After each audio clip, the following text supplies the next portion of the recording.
ప్రభువునందు ప్రేమైనటువంటి దేవుని బిడ్డలారా, అనుదినము జీవవాక్కులు వింటున్న మీకు ప్రత్యేకమైన వందనాలు.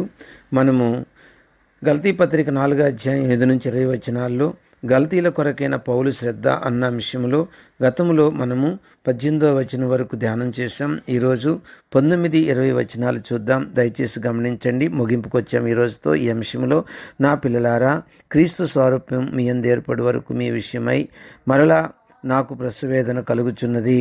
మిమ్మును గూర్చి ఎటు తోచకుయున్నాను. నేను ఇప్పుడే మీ మధ్యకు వచ్చి మరి ఒక విధముగా మీతో మాట్లాడగోరుచున్నాను. దేవుని బిడ్డలారా, 19వ వచనంలో ఏం మాట్లాడుతున్నాడు పౌలు ఒక తల్లి వలె గలతీల్లో అనేక సంఘాలను కన్నాడు.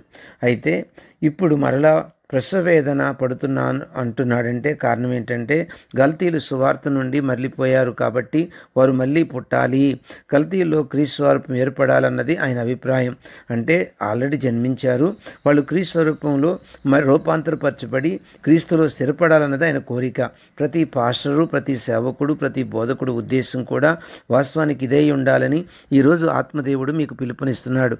ఒక తల్లి ప్రసవేదన పిల్లవాడు పుట్టే వరకు ఎలా ఉంటుందో అట్లా క్రీస్తులో అట్లే క్రీస్తు గలతీల్లో రూపింపడే వరకు, అంటే యేసు క్రీస్తు స్వారూప్యము విశ్వాసులకు వచ్చేంత వరకు నిజమైన సేవకుడు వారి విషయంలో అంతే శ్రద్ధ తీసుకొని క్రీస్తు స్వరూపం మీ యందు ఏర్పడి వరకు, క్రీస్తు స్వరూపం మన యందు ఏర్పడి వరకు, అంటే ఇక్కడ నిజమైన అర్థం పరిశుద్ధాత్మ ద్వారా క్రీస్తు మన యందు జీవించుట, అనగా క్రీస్తు మన యందు జీవించుట అంటే క్రీస్తు స్వారూప్యం గలవారు మగుటని అర్థం.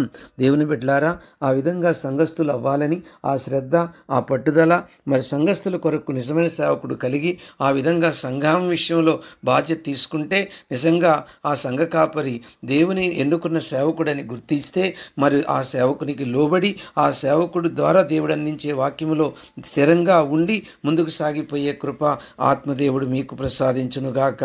మే గాడ్ బ్లెస్ యూ ఆల్.